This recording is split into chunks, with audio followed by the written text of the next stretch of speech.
Quotation from myself, segment 31, quotation number 355. Most of the people, most of the times, have innate impulse to seek truth and to act justly. And if their personal welfare is not adversely affected by such action, and also if no external obstacles prevent them, they would follow this impulse almost automatically. And that's probably as much as could be asked from an average man or a woman.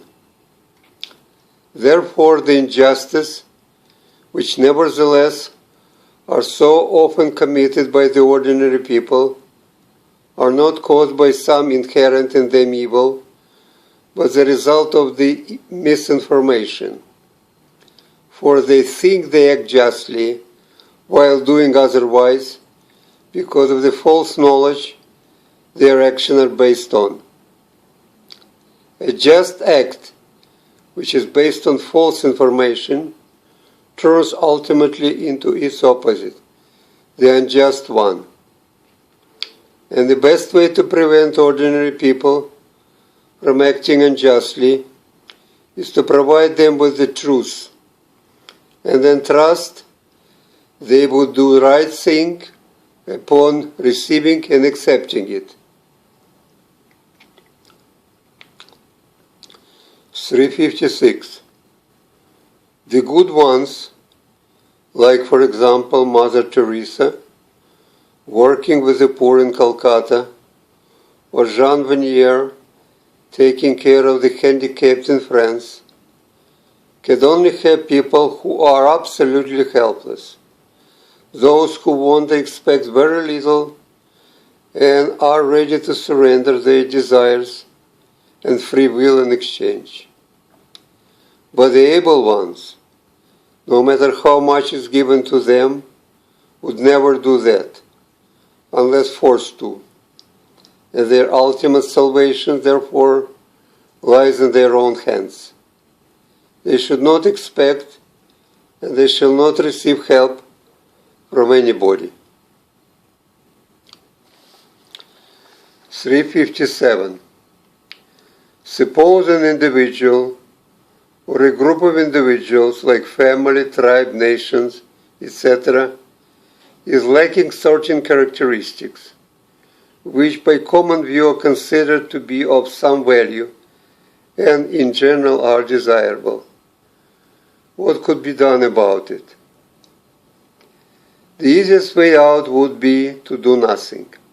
The hardest, to try to develop these qualities. But most of the time, the two other ways are chosen. One attempts either to prove that those wanted qualities in reality means nothing, the sour grape syndrome, or that nobody else has them to begin with. 358. Alas, I witnessed more than once the mating tens of immigrants in slavish eagerness to please their host, they crawling on their knees. 359. The ugly hate the beautiful, the dull hate the witty, the dirty hate the pure. It is all envy. The beautiful pity the ugly, the witty despise the dull, the pure abhor the dirty. It is all arrogance. 360. Sometimes the almost obsessive quest for the perfect definition at all cost, as displayed most famously by Socrates, but to which none of us is completely immune, is by an outward manifestation of our reluctance or psychological inability to accept the things the way they naturally are, complex and manifold, and in some sense always more or less ambiguous. It is also expression of our desire, however subconscious, to impose our will on the world. 361. Any definition is incomplete, since any subject has an infinite number of predicates. Therefore, those who try to define anything immediately expose themselves to criticism of being wrong, though in truth they are probably wrong only in the sense of not being completely 100% right, which is impossible in the first place. 362. Socrates is constantly dealing in exceptions to refute somebody else's generalization, since for any statement an exception can always be found. But it doesn't destroy a particular generalization, with the exception of the mathematical ones. It just said that there are no absolute truths in the world of concrete thing, and if the rule is applicable in, say, 90% of the cases, it is good enough, and to ask for more is to demand humanly impossible. Let's take the language. It is described and explained by certain grammatical rules which cover a majority of the cases. But there is always the exceptions, because the language is a living thing, and grammatical rule can only describe but not prescribe it.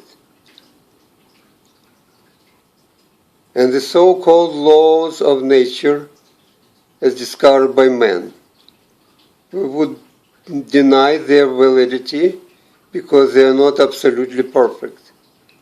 For how could they be when any physical event is caused and influenced by the infinite number of variables? If we do reject those laws because of their imperfection, it will still surely destroy science as we know it. 363.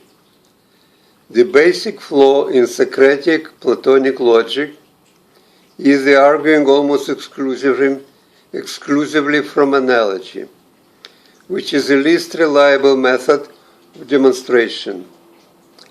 Such types of arguments are weakened even further by comparing not just two but several related notions, thus creating the whole chain of consecutive and analogically similar objects. These procedures in the long run can and often does lead to the blatantly wrong conclusion. Let's take B, which is similar to A. Then let's C, B like B, and D like C, etc. Depending on the degree of difference, which is always present with each analogous pair, and also the number of such pair from the first member of the chain A to the last D, the total accumulation of the incremental differences is usually significant enough that in all probability D is neither equal to A, as Socrates would like us to believe, not even has at this stage anything in common with it. 365. Socrates/Plato, in truth they can't be separated. Despite the numeral and explicit declarations to the contrary, he is essentially a spontaneous materialist, albeit without being fully aware of it himself. In his argument, he is always mixing the material and spiritual, matter and mind, the world of inanimate objects, animal world, man's world. They are never completely separable in his thinking, but are always viewed as identical, and the laws which govern one being universal, govern others as well. When faced with interlocutor who fails to understand the psychological motivation behind human action, Socrates Plato gives examples either from nature or from the practical activities of man, and after establishing their law interrelations, proceed to thoughts and feelings of man.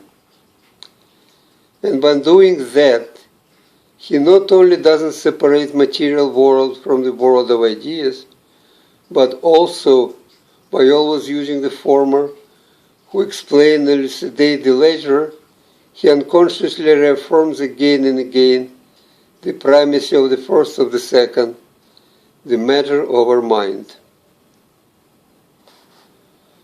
366. I am not looking for a company of the like-minded men. All I ever wanted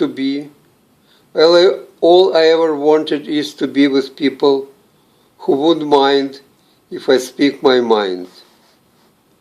367.